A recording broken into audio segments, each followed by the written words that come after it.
코리아 선교방송을 시청하시는 시청자 여러분, 한 주간도 주님의 은혜 가운데 평안하셨습니까? 오늘 함께 나눌 하나님의 말씀은 로마서 9장 1절에서 9절까지 언약대로 일하시는 하나님이라는 제목으로 오늘 함께 나눠보도록 하겠습니다. 말씀 봉독해 드리겠습니다. 내가 그리스도 안에서 참말을 하고 거짓말을 아니하노라. 내가 큰 근심이 있는 것과 마음에 그치지 않는 고통이 있는 것을 내 양심이 성령 안에서 나로 더불어 증거하노니, 나의 형제 곧 권륙의 친척을 위하여 내 자신이 저주를 받아 그리스도에게서 끊어질지라도 원하는 바로라. 저희는 이스라엘 사람이라. 저희에게는 양자됨과 영광과 언약들과 율법을 세우신 것과 예배와 약속들이 있고, 조상들도 저희 것이요 육신의 너로 하면 그리스도가 저희에게서 나셨으니, 저는 마무리에 계셔 세세의 찬양을 받으실 하나님이시니라. 아멘. 또한 하나님의 말씀이 폐하여진 것 같지 않도다. 이스라엘에게서 난 그들이 다 이스라엘이 아니요 또한 아브라함의 씨가 다 그 자녀 아니라 오직 이삭으로부터 난 자라야 내 씨라 칭하리라 하셨으니, 곧 육신의 자녀가 하나님의 자녀가 아니라 오직 약속의 자녀가 씨로 여기심을 받느니라. 약속의 말씀은 이것이라. 명년이 때에 내가 이르리니 사라에게 아들이 있으리라 하시니라. 아멘. 오늘 말씀을 보면 바울의 자기 백성들에 대한 사랑을 엿볼 수가 있습니다. 바울은 동족들이 다 예수를 믿기를 바랬지만 실상은 그렇지가 않아서 안타까워합니다.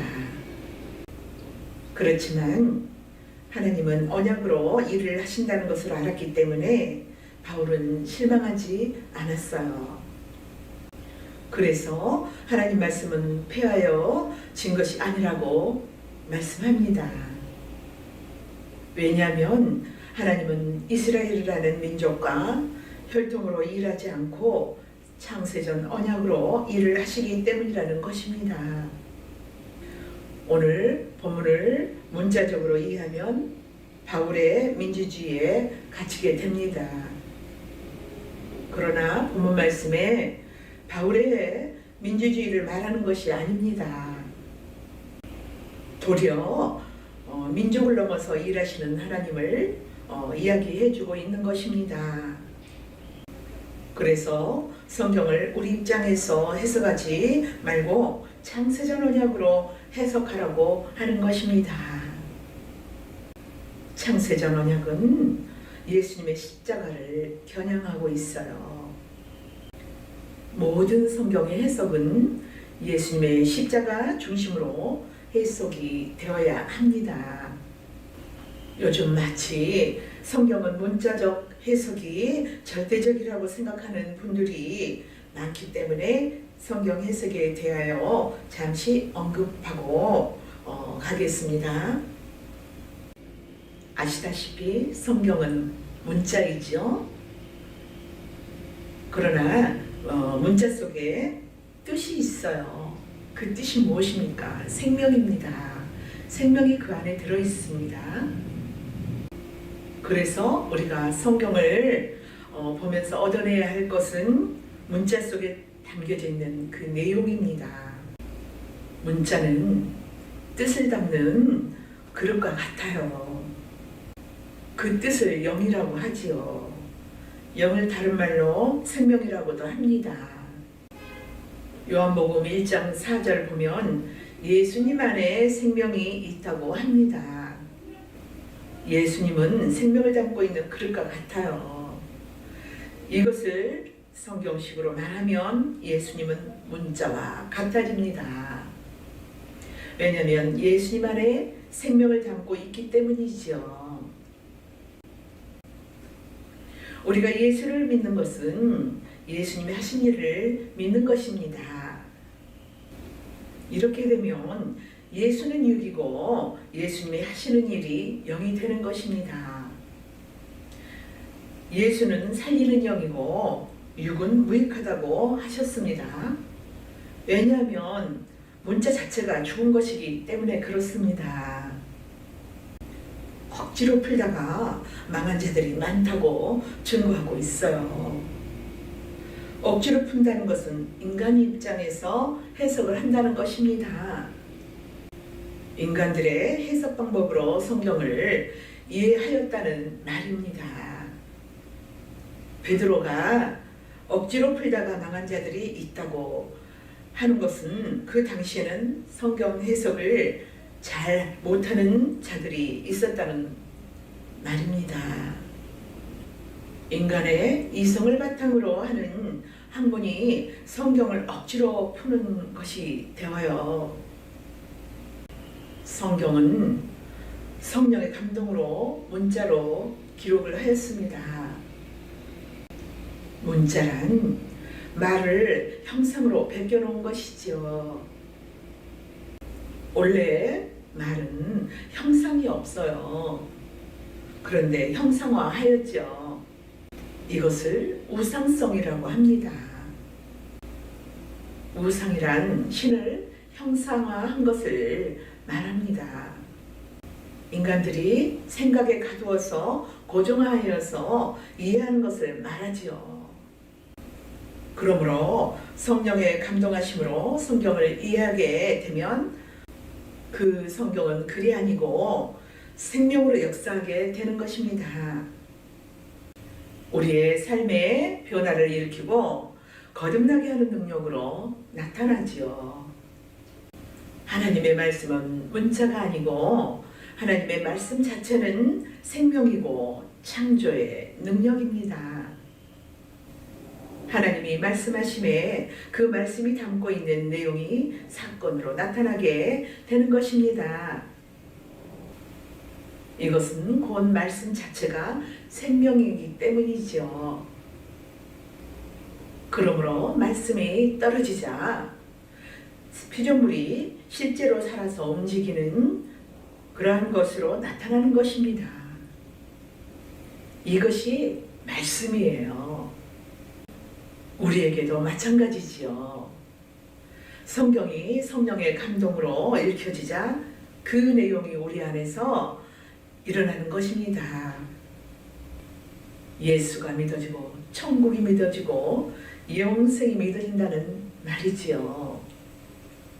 믿어지니까 실제 그 삶 속에서 그 믿음으로 살게 되는 것이에요.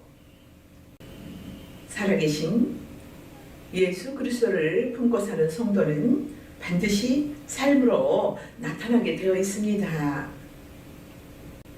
이것을 열매로 나무를 안다라고 합니다. 말씀은 생명이라 가둘 수가 없어요. 가두어지면 생명이 아닙니다.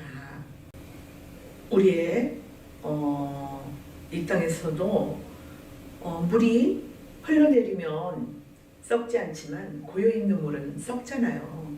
냄새가 나고 악취 냄새가 나죠. 죽은 물이 되는 것입니다. 그처럼 말씀은 생명이라서 가둘 수가 없어요. 말씀은 하늘에 속한 것이므로 살아 움직이며 창조하는 일을 합니다. 그러나 문자는 땅에 속한 것으로서 움직이지 않고 죽은 것이에요. 그런데 성령이 하늘의 말씀을 성경이라는 땅의 문자 속에 담아 놓았어요. 이렇게 생명이 문자에 가두어진 것입니다. 이 일을 성령님께서 하셨어요. 문자 속에 가두어진 말씀은 죽은 거예요. 이제 말씀이 살아나려면 성령이 개입을 하셔야 합니다. 성령이 말씀을 문자에 가두었어요. 문자에 가두어진 생명을 끄집어내려면 성령의 감동이 있어야 합니다. 왜냐하면 생명이신 말씀을 문자에 가두신 분이 성령이기 때문입니다. 그래서 하나님은 자기 백성들에게 성령을 주셔서 문자 속에 가두어진 생명이신 말씀을 끄집어내도록 하셨습니다. 그러므로 성령 받은 성도들은 성경을 문자로 보지 않고 문자 속에 있는 내용을 생명으로 끄집어내서 삶을 실제화하면서 살아가게 되는 것입니다. 문자 속에 가두어진 말씀이 성령의 감동으로 해석이 되어질 때 살아서 역사하게 되는 것입니다.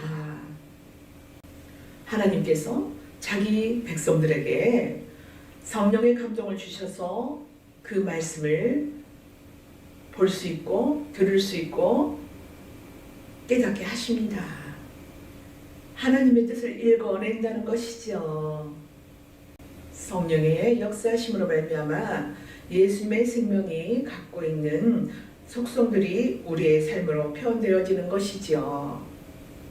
성령의 감동으로 성경을 읽는 사람들은 성경의 말씀들이 삶 속에서 경험되어집니다. 이렇게 사도들의 고백이 우리들의 고백이 되어지게 되는 것이죠. 우리가 태초에 있던 말씀을 눈으로 보아요. 요한일서 1장 1절에서 7절 말씀을 한번 보겠습니다. 태초부터 있는 생명의 말씀에 관하여는 우리가 들은 바요 눈으로 본 바요 주목하고 우리 손으로 만진 바라. 이 생명이 나타나신 바 된지라. 이 영원한 생명을 우리가 보았고 증거하여 우리에게 전하노니 이는 아버지와 함께 계시다가 우리에게 나타나신 바 된 자니라. 우리가 보고 들은 바를 너희에게도 전함은 너희로 우리와 사귐이 있게 하려 함이니 우리의 사귐은 아버지와 그 아들 예수 그리스도와 함께 함이라. 우리가 이것을 쓰면 우리의 기쁨이 충만하게 하려 함이로라. 우리가 저에게서 듣고 너희에게 전하는 소식이 이것이니 곧 하나님은 빛이시라. 그에게서는 어둠이 조금도 없으시니라. 만일 우리가 하나님과 사귐이 있다고 하고 어두운데 행하면 거짓말을 하고 진리를 행치 아니함이거니와 저가 빛 가운데 계신 것 같이 우리도 빛 가운데 행하면 우리가 서로 사귐이 있고 그 아들 예수의 피가 우리를 모든 죄에서 깨끗게 하실 것이요. 아멘. 태초에 있는 말씀을 듣고 보았다고 하죠. 그리고 손으로 만진 바가 된다고 합니다. 이는 경험이 된다는 말이에요. 그래서 사도 요한은 자기가 경험한 예수를 증거한다고 합니다. 이렇게 예수님이 하신 일을 실제로 믿고 사는 것을 빛 가운데 행하는 것이라고 합니다. 성령의 감동으로 성경을 읽으면 예수님의 말씀이 2000년 전에 이야기가 아니고 지금 현재 우리 삶 속에서 일어나고 있다는 것을 알게 되죠. 그리고 그 믿음으로 살게 됩니다. 이러한 것을 신앙생활이라고 하죠. 지금까지 오늘 본문 문자적인 의미를 살펴보았습니다. 문자적인 의미로는 먼저 복음을 받아들인 자들이 믿지 않는 자들을 향한 긍휼의 마음이 일어나야 한다고 합니다. 바울의 기도 속에서 하나님의 일하심을 읽어내야 합니다. 이제 바울의 이 고백 속에 담겨져 있는 하나님의 일하심을 상고해 보겠습니다. 바울은 다메섹에서 예수님의 부르심을 입고 난 후에 자기 동족들에게 대한 아픈 마음이 있었습니다. 그들도 자기처럼 하나님의 은혜와 긍휼이 임하기를 바란다는 것이죠. 그런데 바울은 유대인의 버려짐 속에서 창세전 언약을 발견합니다. 하나님의 일하심은 인간들의 혈통이나 조건을 초월하여 창세전에 언약한 대로 예정과 선택과 부르심으로 하신다는 것을 알았어요. 그래서 하나님 말씀이 폐하여진 것 같지 않다고 하는 것입니다. 본문 6절에서 8절 말씀에 겉보기에는 이스라엘이 망한 것 같지만 실상은 망한 것이 아니라고 합니다. 왜냐하면 이스라엘 속에 또 이스라엘이 있다는 것을 알았기 때문이에요. 아브라함의 후손 중에서도 육으로 난 자와 약속으로 난 자가 있음을 본 것입니다. 그들 속에서도 두 분류가 있다는 것을 알았어요. 하나님의 예정하심과 선택으로 일을 하신다는 것을 알았습니다. 이스라엘 속에서도 육으로 난 자는 다 떨어져 나갔지만 약속으로 난 자들은 반드시 구원을 얻게 된다는 것입니다.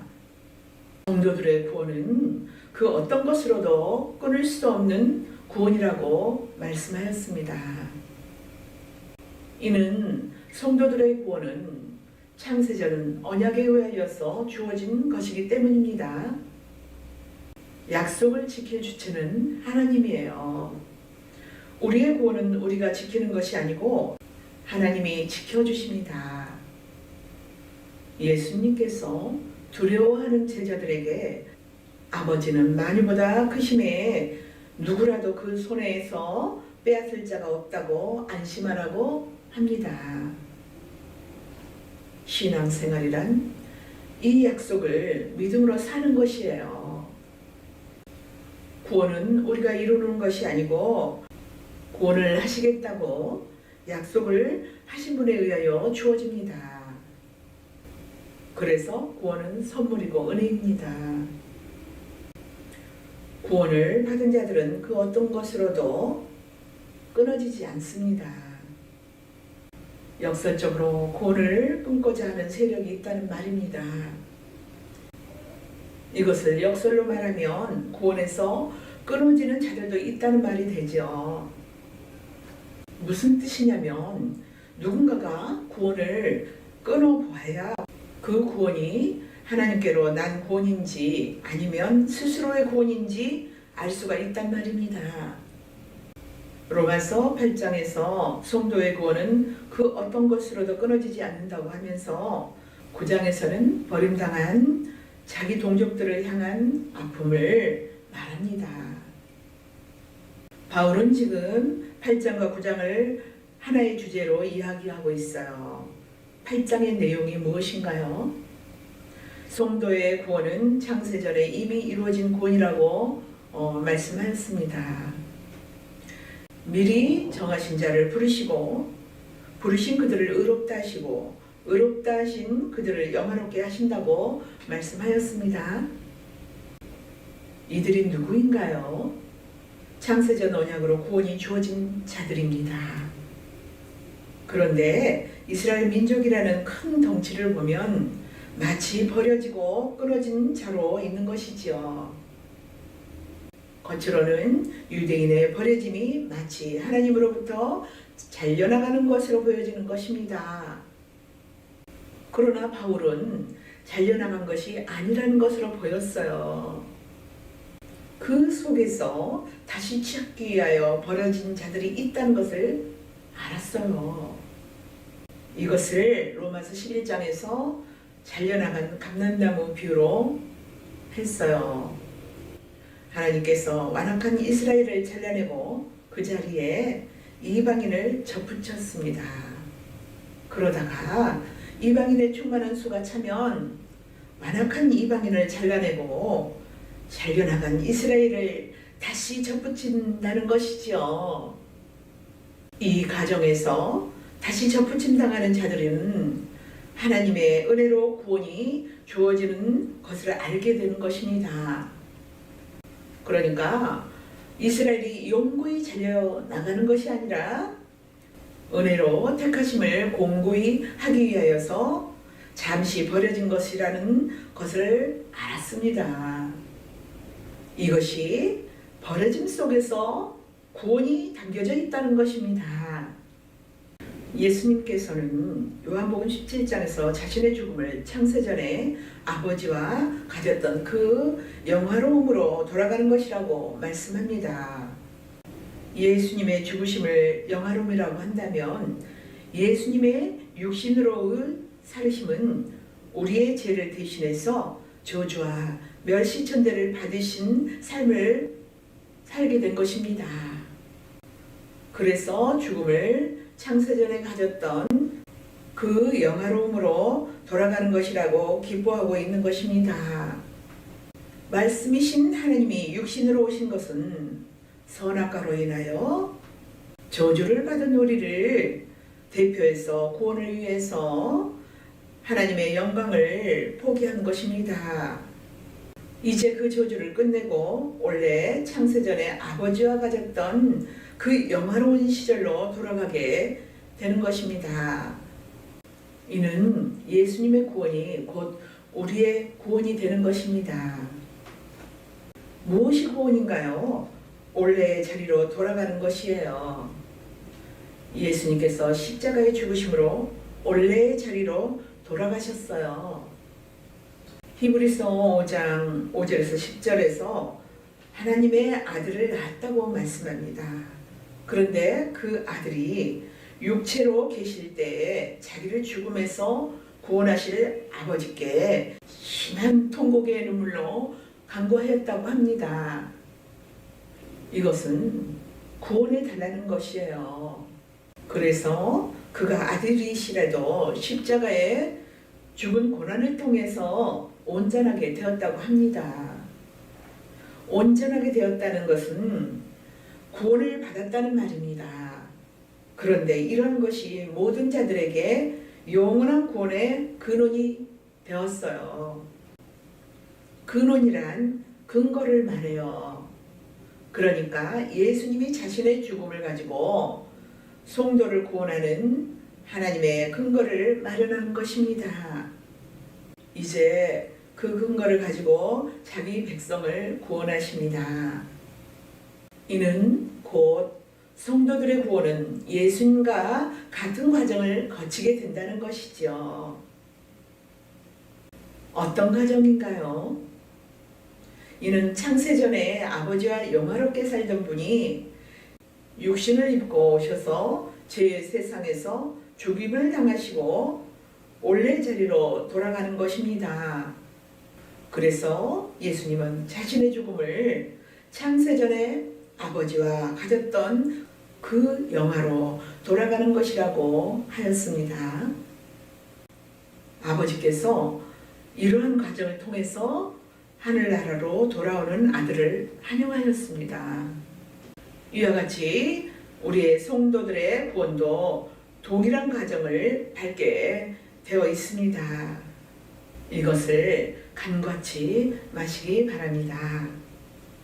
그러므로 구원은 기존의 세계로부터 버림당하는 것으로부터 출발되는 것이에요. 이것을 아브라함으로 말하면 본토 친척 아비집을 떠나는 것으로 말씀하는 것입니다. 본토 친척 아비집이란 내가 살던 기존의 세계입니다. 강제로 뽑아내버리세요. 결국 아브라함은 기존의 세계로부터 버림당하는 것이 됩니다. 누가복음 15장을 보면 잃어버린 양에 대하여 비유가 나옵니다. 구원은 목자가 잃어버린 양을 되찾는 것으로 말하고 있습니다. 이를 예수님께 적용하면 예수님이 이 세상에 오신 것은 목자가 되어서 자기의 잃어버린 양을 찾으러 오신 것이지요. 양을 찾아서 어디로 가십니까? 천국입니다. 그럼 잃어버리기 전에 양은 어디 있었나요? 천국입니다. 또 묻습니다. 양은 누가 잃어버렸나요? 양의 주인이 잃어버렸어요. 양의 주인이 누구인가요? 이것은 양을 누가 찾느냐를 보면 알 수가 있습니다. 잃어버린 양을 누가 찾으러 오셨습니까? 예수님이죠. 그럼 예수님이 양을 잃어버렸다는 것이 되지요? 맞습니다. 예수님께서 자기 양을 잃어버렸죠. 그래서 예수님이 찾아서 원래 있던 곳으로 데리고 가시는 것입니다. 데리고 가서 내가 잃어버렸다가 찾았다고 잔치를 벌리시는 거죠. 누가 기뻐서 잔치를 하나요? 예수님께서 기뻐서 잔치를 하는 것입니다. 그래서 구원은 주인의 즐거움에 참여한다고 합니다. 그래서 천국을 일컬어 구원을 받은 성도들이 세세토록 어린 양에게 찬미를 한다고 말씀하였습니다. 예수님께서 세상에 오셨다가 돌아가는 것 속에 성도의 구원의 모습이 담겨져 있습니다. 우리도 예수님과 같은 과정 속에서 천국을 가게 되지요. 어떤 과정일까요? 버려짐의 과정입니다. 구원이란 역설적이게도 기존으로부터 버려짐을 통해서 주어지는 것입니다. 구원받은 자들 속에는 이러한 원리가 강물처럼 흐르고 있어요. 세상은 예수님 중심으로 하여서 너희와 저희로 갈라지는 것입니다. 이것이 십자가상에 예수님 중심으로 두 강도가 갈라지는 것으로 나타내 주어요. 십자가는 구원받는 자와 저주받는 자를 갈라내는 능력입니다. 우리는 모든 일을 하나님의 입장에서 보는 눈을 가져야겠습니다. 그러할 때 우리 주변에서 일어나는 모든 일들이 하나님께서 일하신다 라고 깨달아지게 되지요. 이 깨달음으로 살아갈 때 모든 것이 협력하여 소원을 이루어 가신다는 하나님의 뜻을 이해하게 되는 것입니다. 예수 그리스도의 은혜 안에서 저와 여러분들도 언약대로 일하시는 하나님을 믿으며 찬양하며 감사하며 나아가시기를 바랍니다. 감사합니다.